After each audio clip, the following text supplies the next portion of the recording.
Reconversion réussie. Donc, aujourd'hui, le live, il était prévu à 18h30. J'ai eu un rendez-vous impossible à arrêter et du coup, j'ai fait le live que maintenant à 19h. Donc, désolée pour ceux qui étaient là pressants. J'ai vu tout à l'heure un message d'Alexandra qui disait, voilà, qu'est-ce qui se passe? Donc, ça sera cette fois-ci un replay, mais sur une thématique absolument importante, mais vraiment super, super importante, qui est celui de l'authenticité. Et la thématique que je mettais, c'était comment ne pas se suradapter à un environnement de travail. On nous a souvent dit que, enfin, et puis c'est vrai, qu'une capacité d'adaptation est extrêmement importante au travail, dans la vie, savoir s'adapter aux situations, savoir être empathique, c'est une qualité justement quand on entretient, on te pose la question, dis-moi une de tes qualités. Je pense que si tu dis je sais m'adapter, bah, c'est hyper bien vu.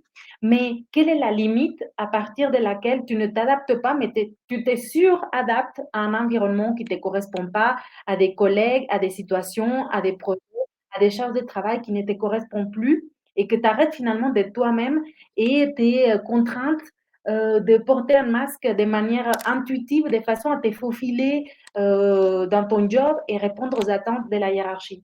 Donc aujourd'hui, je veux vraiment te parler de la notion d'authenticité.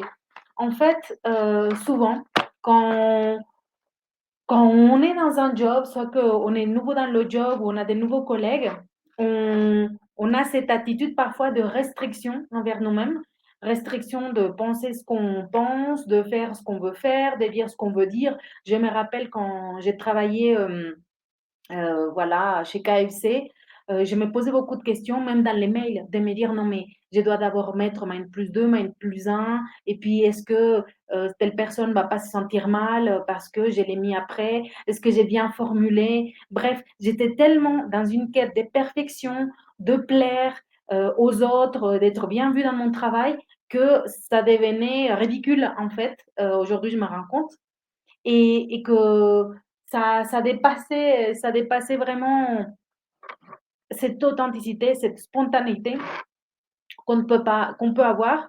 Ça peut venir également de l'enfance. Pour vous donner un exemple, quand j'étais petite et que je pleurais, ma mère, elle déteste que je pleure. Enfin, je sais pas, mais pas que je pleure. J'ai une fille, elle pleure, elle aime pas, enfin, elle aime pas les gens qui pleurent ou je sais pas, elle a aussi ces trucs. Mais du coup, quand j'étais petite, et que je pleurais, elle me disait, enfin voilà, de plus pleurer, ne pleure plus, ou alors, voilà, ça va mal se passer pour toi si tu continues de pleurer.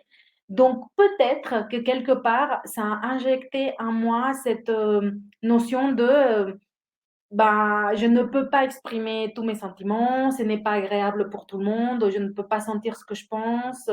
Bon, voilà, sans aller plus loin dans la thérapie personnelle, mais je pense que certains d'entre nous ont pu peut-être vivre des situations comme celle-ci et qui font que qu'on devient ensuite, pas dans les sphères familiales, mais dans la sphère professionnelle, une sorte de robot qui est réprimé, qui est perfectionniste et qui est tout sauf lui-même. Donc, c'est vraiment une réaction instinctive qu'on peut avoir, que celle de ne pas être soi. Et le meilleur cadeau qu'on peut apporter à une relation professionnelle, même à une relation tout court, peu importe si elle est professionnelle ou personnelle, c'est d'être soi-même. Ça m'a pris beaucoup, beaucoup d'années de pouvoir être vraiment moi-même au travail. J'avais l'impression d'avoir un dédoublement de la personnalité. Au travail, j'étais devenue une huître, quelqu'un qui fait son job, qui rentre à telle heure, qui finit à telle heure, qui cherche pas à avoir des team building, voilà, qui était pour se protéger tellement renfermée et au contraire, les week-ends, avoir une vie sociale, à partir en brunch, à être dans une association, à être beaucoup gay, beaucoup plus d'avoir deux personnalités. Et ça, c'était très choquant pour moi de me rendre compte à quel point j'étais pas moi-même au travail. Et je me rappelle même une fois avoir fait un test MBTI au travail où ça sortait, je suis NFJ, NFJ, ENFJ. Et bon, bref, et du coup, c'était extraverti, et cetera. Et les personnes au travail me disaient: «Mais pas du tout, en fait, tu pas du tout comme ça». Et bon, pour dire à quel point, enfin, le fait de porter un masque, c'est pas quelque chose qui est volontaire, on veut être faux, on veut faire semblant. Pas du tout. Au contraire, on veut tellement plaire, on veut tellement s'adapter, c'est suradapté à ce qui est attendu de nous que finalement on donne une, voilà, une fausse image de nous-mêmes. Et ce qui est horrible, hein, c'est que on peut faire ça pour plaire, pour bien s'insérer, pour rentrer dans le moule, etc., pour être professionnel. Et au plus, c'est mal vu parce que l'être humain, il est fait pour être lui-même. Il est fait pour être authentique. Et au plus, on côtoie des personnes qui ne sont pas authentiques, en plus, ça nous repousse. On sent que c'est faux, etc. Donc, nous-mêmes, en ne nous acceptant pas, en ne disant pas ce qu'on pense, en ne faisant pas ce qu'on veut, etc., on repousse les gens. C'est pas agréable d'être avec des personnes qui ne sont pas authentiques, qui ne sont pas elles-mêmes, qui réfléchissent 10 000 fois avant de dire quelque chose, etc. Donc, malheureusement, malgré mes efforts pour plaire, etc., c'était pire. C'était encore pire.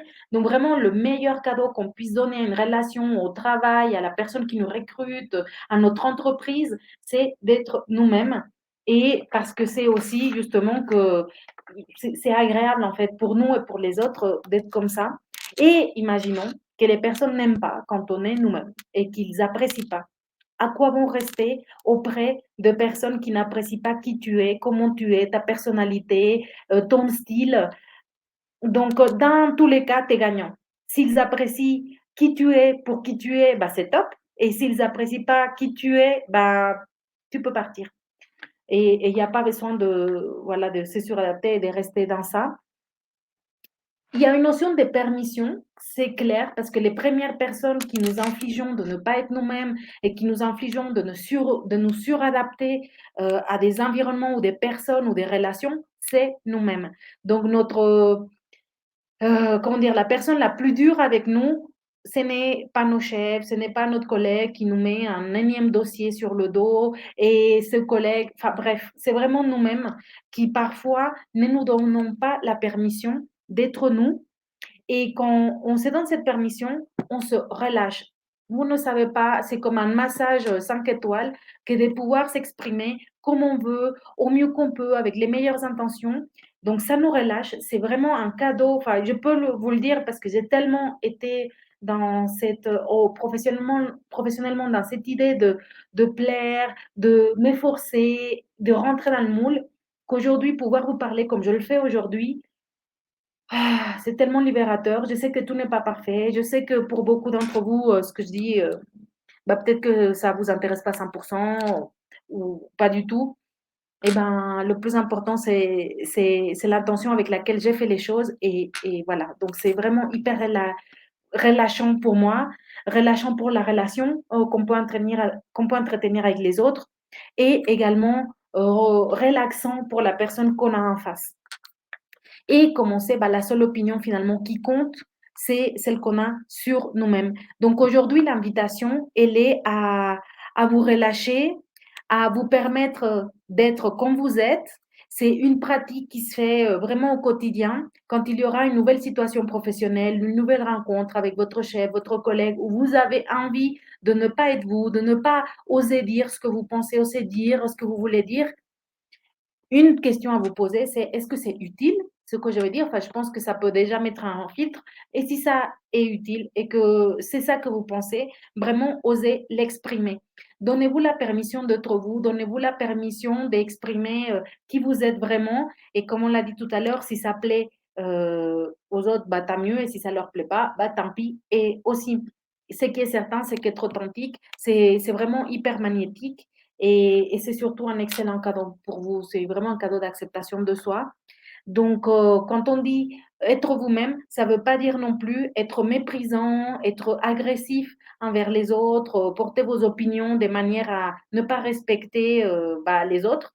Mais c'est plus d'une manière à vous respecter vous, à vous démontrer que vous vous acceptez, à vous démontrer que vous vous accordez de la valeur à vos idées, à vos pensées, à vos idées, enfin, à ce que vous dites, vous faites à être cohérent, ça je pense que c'est, un énorme mot, être cohérent, être intègre. Ça veut dire quoi? Être aligné, on parle beaucoup d'alignement, c'est-à-dire que entre ce que je pense ce que je dis et ce que j'ai fait, il y a un alignement. Je suis une personne qui est entière et pas qui pense que cette idée de mon chef c'est horrible, mais que je dis que c'est vraiment trop bien et par contre je le fais pas. Enfin, bref, on est vraiment là pour le coup pas aligné du tout, pas cohérent, pas intègre, pas authentique. Et donc, du coup, voilà, c'est ça. L'invitation d'aujourd'hui et de ce live, c'est de vous donner la force de utiliser votre quotidien, les relations au travail, vos envies de reconversion pour vous accepter, pour oser être vous, oser affirmer vos opinions et surtout faire au mieux pour surmonter la peur de ne pas être vous-même. On peut, ouais, voilà, ça peut être un peu bizarre dit comme ça, mais il y a une véritable peur. Je le sais, je l'ai vécu, j'ai accompagné beaucoup de personnes qui ont peur d'être elles-mêmes vis-à-vis de leur famille, parfois assumer. Merci Roberta qui me met top. Merci beaucoup. Euh, Parfois, assumer qui on est, même par rapport aux parents, c'est déjà un vrai challenge. Quand ce sont les parents qui ont investi sur notre éducation, qui sont tellement fiers qu'on soit chef de produit ou ingénieur dans une telle belle entreprise, etc. Assumer qu'on n'est pas heureux en faisant ce qu'on fait, c'est une peur d'être soi, une peur d'affirmer que ça ne nous plaît pas. Euh, la même chose par rapport à des projets. Quand on nous dit, ah voilà le projet phare, je vais vous le présenter, qu'est-ce que vous en pensez? Et dire, bah, moi, je pense que bah, c'est pas terrible, enfin, peut-être pas dit comme ça, mais oser dire ce qu'on pense vraiment d'un projet, c'est hyper challengeant. Au jour d'aujourd'hui aussi, c'est pour ça que je vous disais, posez-vous la question, est-ce que c'est utile? Au jour d'aujourd'hui, ça m'arrive parfois avec mon équipe ou mes clients bah, d'avoir ce côté égo, de vouloir plaire, de ne pas être authentique et de me dire, bah, ça, je ne veux pas le dire parce que, bon, ça va pas plaire. Et la question que je me pose, c'est est-ce que c'est utile? Et finalement, cette devise de l'utilité l'emporte sur mon ego de plaire, de vouloir rentrer dans le moule, etc. Et je me dis, bah, tant pis, Lucero, pour ton ego, mais ce que tu mets sur la table, cette pensée, cette idée que tu as est utile pour l'autre. Et ça, c'est plus important que ton besoin d'ego, d'être reconnu, que tu plaises aux gens, etc. Donc, j'espère que ces tips de vous poser la question, est-ce que c'est utile de le dire, peut, voilà, peut vous faciliter la tâche pour être assertif au travail. Mais encore une fois, l'invitation, à surmonter la peur par l'espoir de vous dire que vous vous donnez vraiment un super beau signal d'amour, d'acceptation de qui vous êtes en vous exprimant librement, de manière authentique. Euh, c'est un, comment vous dire, c'est un cadeau, c'est un bijou, c'est un bonbon, c'est comme un chocolat qu'on croque qui est tellement bon que de pouvoir être soi, que de pouvoir s'exprimer librement. Oui, ça va pas plaire à tout le monde. Oui, votre style, vos idées, mais ce n'est pas fait pour ça en fait que vous vous exprimez. C'est fait pour que vous vous acceptiez, pour que vous vous donniez de la valeur par rapport à ce que vous ressentez, vous pensez. Et si au travail vous n'êtes pas heureux et que c'est ce que vous pensez, changez. Et bien sûr qu'il y a une méthodologie pour le faire, bien sûr que ça se réfléchit, bien sûr qu'il y a des étapes pour faire ça. Donc voilà, je vous dis pas, encore une fois, parce qu'on est souvent extrême, hein, quand on dit, OK, bah, je claque tout et je démissionne, ça se passe pas souvent comme ça, c'est pas ça la réalité. Donc effectivement, ça se fait de manière réfléchie, mais l'invitation est profondément arrêtez de vous suradapter à un environnement de travail qui n'est pas le vôtre, à des collègues ou des valeurs qui ne sont pas le vôtre. Faites-vous le plus grand cadeau qui soit qui est d'être vous-même, de vous accepter, vos envies, vos talents, de partir d'un tableau blanc et de commencer à écrire finalement votre histoire et commencer peut-être aussi à reconnecter à votre enfance, à votre enfant, à cet enfant qui, quand il était petit, n'avait pas toute cette culture autour, toute cette société, tous ces diplômes, tout ça, et qui, avec une envie de jouer, de s'éclater, bah, je pense que ça nous ferait un bien de dingue que de pouvoir reconnecter avec cet enfant-là et pouvoir lui donner l'opportunité de s'exprimer aujourd'hui maintenant avec un autre corps, avec d'autres ressources financières, émotionnelles, de maturité, mais oser être nous-mêmes. Parce que oui, des Mexicaines comme moi, Lucero, coach en reconversion professionnelle, il n'y en a jamais eu, il n'y en aura plus jamais, et il n'y en a pas dans un autre pays ni dans une autre planète. c'est ici, c'est maintenant que j'existe et c'est la même chose pour vous. Que ça plaise ou pas, c'est pas le problème. Ce qui compte, c'est vraiment vous et vous-même de pouvoir vous offrir ces cadeaux chaque journée de votre vie dans toutes vos relations. C'est le meilleur cadeau que vous puissiez vous offrir et aussi paradoxalement que ça puisse paraître le meilleur cadeau que vous pouvez offrir à vos proches et aux personnes avec qui vous collaborez. Donc voilà, j'espère que ça vous donne vraiment toute l'attitude pour pratiquer parce que c'est sympa de l'entendre, mais c'est encore plus sympa de le vivre et de l'expérimenter. Ça peut faire peur de dire, oups, est-ce que je vais oser dire ça? Est-ce que je vais oser partager ça? Au plus, vous vous mettez à nu, au plus les personnes en face vont se mettre à nu et vont avoir cette empathie avec vous. Donc merci Patrice aussi qui nous dit, le viscéro, voici c'est un sujet que j'ai bien connu en tant qu'introvertie. Yes, retrouver son enfant intérieur est une opportunité de reconnexion à soi puissante. C'est clair, c'est clair. Donc, merci aussi pour tes commentaires, Patrice, pour être là. Je vous souhaite du coup une excellente soirée. Désolée pour le loupé des 18h30. On se retrouve lundi prochain à 18h30 pour le prochain live. Et avant ça, aussi, si tu es cadre, si tu es ingénieur ou si tu connais des personnes qui pourraient t'intéresser par ce que je propose, c'est-à-dire du contenu autour de la reconversion professionnelle des ingénieurs et des cadres, vous êtes les bienvenus dans le groupe Facebook privé Reconversion réussie. Et également, j'ai mis dans les commentaires où je le mettrai un lien pour réserver un créneau de 15 minutes complètement gratuit avec moi pour échanger sur votre situation. Ça n'engage absolument à rien. L'objectif est de pouvoir te connaître, pouvoir savoir comment tu te sens, quelles questions tu te poses et de par mon expérience pour avoir accompagné plus d'une centaine et des cadres, des ingénieurs à trouver leur voie, pouvoir t'aiguiller pour te dire justement par rapport à ton timing, ton contexte, plutôt ceci, plutôt cela, ou plutôt, je ne sais pas, un certain organisme, livre, séminaire, bref, pouvoir t'apporter mon expertise. C'est un cadeau que tu me ferais que de pouvoir t'aider aussi. Donc voilà, l'invitation, elle est là, tu choisis le créneau qui te convient, c'est 15 minutes, donc c'est assez court, mais comme ça, voilà, ça me permet de diagnostiquer assez rapidement la chose et comme ça, tu perds pas de temps non plus et voilà, on peut continuer ou pas après ça. Et voilà, donc excellente soirée à tous et je vous dis à une prochaine fois. Bisous tout le monde. Ciao, ciao.